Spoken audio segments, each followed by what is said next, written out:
My name is Mrs. Austin, and I'm sorry that I can't be with you today, but I've recorded my presentation with the books that I would have presented were I there today with you. So lots of what I do is asking questions of students when I introduce different books. So we won't be doing that because you won't have a chance to respond, obviously, but I'm still going to ask some questions, and I want you to think about those questions as I'm going through my presentation. The first book I'm going to introduce is It's All in a Name, and it's part of the Hey Lil D series. So if you like this book, there are other books with the same characters actually. It's about a boy and his friends. And this boy, his nickname is Lil Dauber, and I'll get to that, why he's called Lil Dauber. But the thing about Lil Dauber that makes him kind of unique is he has really big feet. And that's pretty common as we're growing up. When we're kids, sometimes different parts of our body grow faster than others, our feet, our hands. But don't worry, they catch up. The rest of the parts catch up, and it all evens out.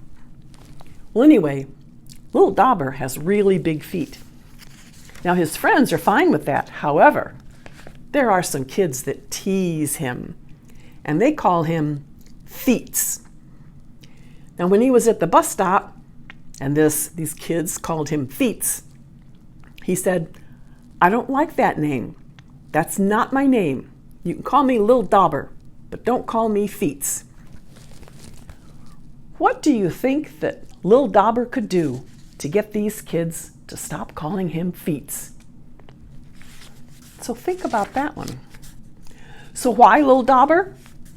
Well, because his dad, when his dad was in high school, was a famous basketball player. They won all kinds of awards, his team. And Lil Dauber wants to be just like his dad. So instead of Big Dauber, he's called Lil Dauber. Now, there are some things that he discovers with his friends. One of his friends is of Oriental ancestry. And his friend's mother said, "You know, Gon, we named you Gon because it means courageous. Courage is an important characteristic.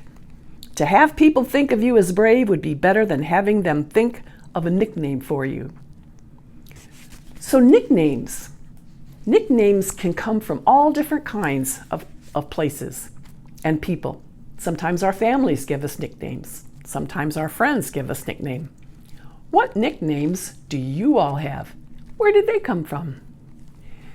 Well, anyway, Lil Dauber and his friends, because these other kids keep calling Lil Dauber Feets, they come up with a plan to get these kids to stop calling him Feets. So read the book and find out what they do. The next book I'm going to introduce is a book about poetry. Now, poetry, lots of times it rhymes, but it doesn't always have to.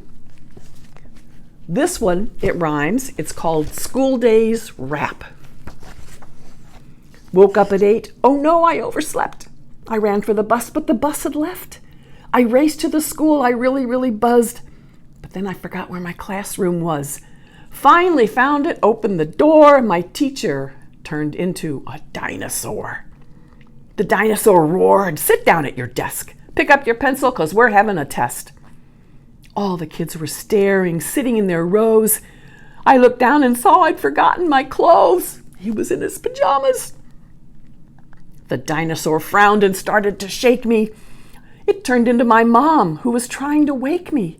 "Hey, sleepyhead, Tommy's here to play. Why aren't you up? It's Saturday." So those are things that happen at school. Even though it was on the weekend, he's still thinking it's school.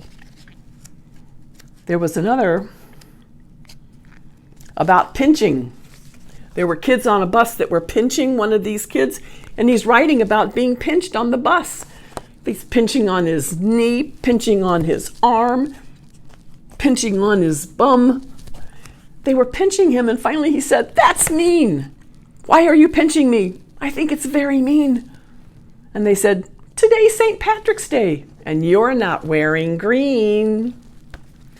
Now the last thing I'm going to show you, I'm not going to read this because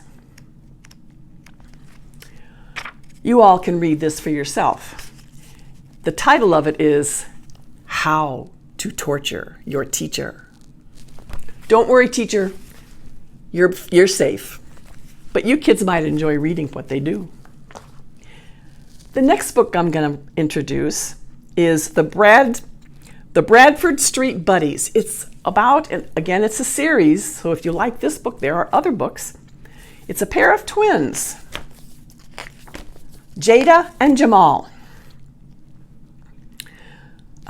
They were helping their parents clean out the garage one day, and they found there was a bag with a whole bunch of sticks and metal parts that were sticking out. And they asked their parents, "What's in this bag?"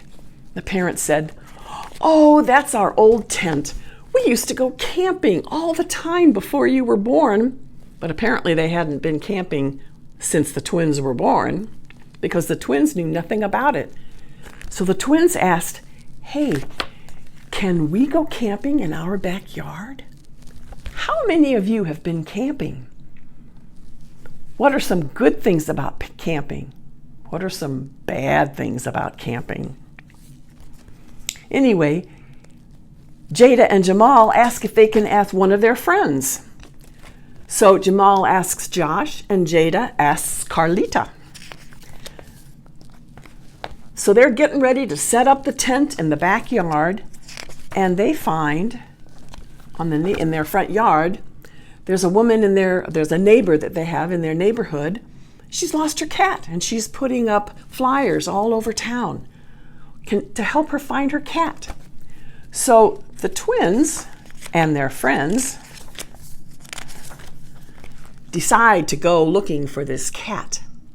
Well, like anything else, when you start looking for something, sometimes you find things that you don't want to find. Sometimes you discover things that are exciting, that have nothing to do with what you're looking for. That's what this has. They discover something.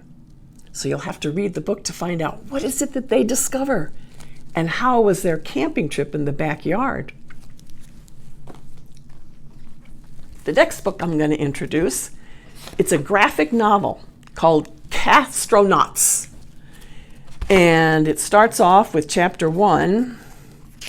Most things do start off with chapter 1. The President of the United States. The President of the United States is being told, we're in an emergency, an energy crisis. It's a terrible emergency. So the president calls the premier, meaning the top scientist in the world. And so this scientist gathers a group of catstronauts together. They decide that they're going to go to the moon and build a solar station. And so it is Waffles, Major Mauser, Pom Pom, and Blanket. That's the team of the Catstronauts. Now they have to design a rocket, and when they get to the moon, they've got to build this solar station that is going to provide energy to the Earth. Can they do it? What kind of problems do they encounter on the way? You know, our country's space program encountered a lot of problems along the way when they sent a man to the moon. So when they're sending cats to the moon, what kind of problems might they have? So anyway, it is a graphic novel. It's real easy to read. Great pictures. So enjoy this book. The next one I'm going to introduce is a nonfiction book. It's called Ancient Worlds. If any of you have heard of mummies like in Egypt, this is the book for you. Now, this has all kinds of information about mummies, not just in Egypt, but all over the world. They have mummies in South America. They have mummies in Mexico. They have mummies in China and Japan and Africa. There are mummies all over the world. And they talk about these mummies.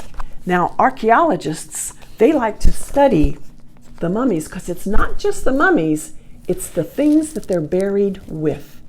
Because those are called artifacts, the things that are with mummies in the grave. And when archaeologists discover a new mummy and all the artifacts, they can figure out, how did these people live? What was important to them? How did they eat? What celebrations did they have? Sometimes they're really stunning artifacts, like a solid gold sarcophagus. They also have graphic comics in the book that talk about the process of finding mummies. And just in Egypt, well, let's see, just outside of Egypt, in the desert, they discovered about 2 years ago a brand new tomb. And they have all kinds of, this is a story, they have all kinds of artifacts that they're still figuring out. So the story of the Cyclops is part of ancient history. So enjoy this if you like to learn about ancient worlds. The last book I'm going to introduce is called Hello Ocean, Hola Mar. This book is in English and in Spanish. How many of you have been to the ocean? Did you like it? What is the best part of going to the ocean for you? The beach or the water? The pictures here are absolutely beautiful, I think anyway. And it talks about all the different things that you can do when you go to the ocean. The things that you can see, the smells that you smell. It's very different. How things feel, the sand, the water, the different kind of wildlife. It's not just fish in the sea, but you've got birds, you've got creepy crawly crabs. There's all kinds of things that you can do and see at the ocean. So if you've been to the ocean, if you've been to the beach, this will be a good reminder of the things that you did. If you have not been to the ocean or the beach, here's something you can look forward to for the time comes when you do go to the beach.